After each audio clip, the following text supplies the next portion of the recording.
You look at him, and you don't see the mess he is right now. You see the masterpiece he could be if he just had your love to fix him. You are exhausted from playing therapist, life coach, and banker to a man who takes everything you give and still refuses to grow up. Are you trying to save him because you love him, or because you need to feel needed to feel worthy?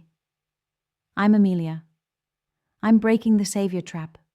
Why you are addicted to broken men, and how to stop sacrificing your life for potential that doesn't exist. It usually starts the same way. You meet a man, and he has a story. Maybe he's the tortured artist who is misunderstood by the world. Maybe he's the guy with the crazy ex who ruined his credit score and his trust. Maybe he's just a diamond in the rough with no job but a lot of big dreams. Your friends see a red flag. You see a project. You feel a pull in your chest, a mix of pity, attraction, and a surge of adrenaline. You think, I can help him. I'm different. I'm the one who will finally understand him. Fast forward 6 months. You are managing his calendar. You are editing his resume. You are lending him money just this once. You are emotionally regulating him when he throws a tantrum. You are walking on eggshells because he's going through a hard time. You are doing the work of 2 people in the relationship, and you are starving. You are lonely, but you are too busy fixing his life to notice how empty yours has become. This is the savior trap. It is the belief that your love is a rehabilitation center. Why we do it. The Florence Nightingale effect. Why do intelligent, capable, beautiful women fall for men who are emotional fixer-uppers? It's not because you are stupid. It's often because you are highly empathetic. But in this case, your empathy has been weaponized against you. You confuse pity with intimacy. You believe that if you witness his pain and help him carry it, you will create an unbreakable bond. You think, if I save him, he will never leave me. If I am the one who builds him up, I will be indispensable.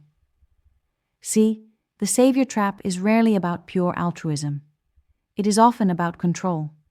It is a sophisticated defense mechanism. If you are focusing on his problems, you don't have to look at your own. If you are dating a guy who is beneath your level of functioning, you feel safe.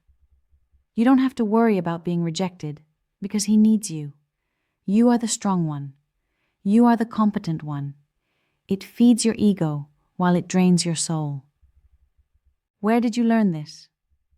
For many of us, this script was written in childhood.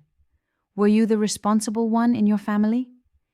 Did you have a parent who was an alcoholic, depressed, emotionally volatile, or simply unavailable? If you spent your childhood trying to fix your mom or dad, trying to make them happy so you could feel safe, you learned a dangerous lesson. You learned that love is something you earn through service. You learned that love equals self-sacrifice. Now, as an adult, a stable, healthy man who has his life together feels boring. There is no crisis to manage. There is no fire to put out. You don't know how to exist in a relationship where you aren't working. So, you subconsciously seek out broken men because their chaos feels like home. You are trying to heal your childhood trauma by reenacting it with a new person, hoping this time you can finally save him. The tragedy of the savior trap is that it creates a recursive loop of resentment and exhaustion. When you carry a man, you rob him of the very struggle he needs to become a man. You are not loving him. You are enabling his stagnation. And the moment he finally does get his life together, often using the very tools and money you provided, he may leave you for someone else because you remind him of the low point he wants to forget. The tragedy of the savior trap never works. First, you cannot save anyone who does not want to be saved.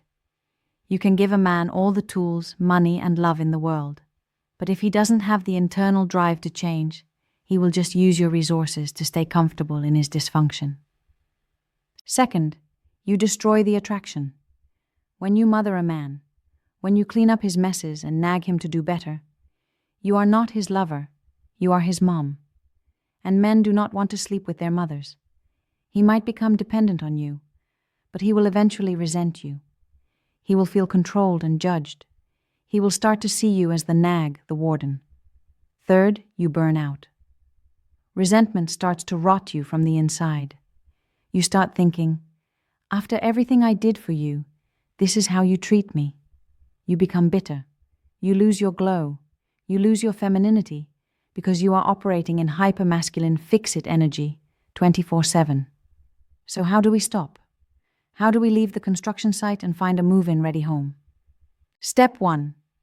The reality audit. You need to stop falling in love with potential.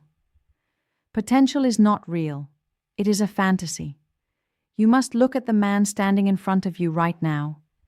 If nothing about him changed, if he earned the same money, had the same emotional maturity, and treated you exactly the same way for the next 50 years, would you stay? If the answer is no, you are not in a relationship. You are in a project. And people are not projects. You have to accept the reality. What you see is what you get. Step 2. Detach with love. This is the hardest part. You have to stop solving his problems. When he complains about his job, listen, but don't rewrite his resume. When he is short on cash, empathize, but don't open your wallet. When he creates a mess, let him sit in it. You are stealing his lessons. Every time you save him from the consequences of his actions, you are preventing him from growing up. Let him fall. Let him fail. That is the only way he will learn to stand up. If he collapses without your help, then he was never standing on his own to begin with. Step 3. Heal the void.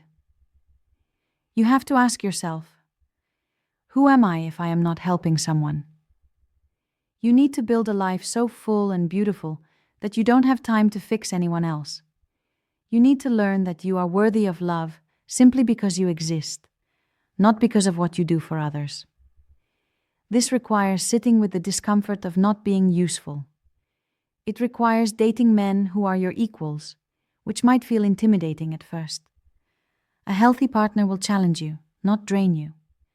He will bring his own table to the relationship, not ask you to build one for him.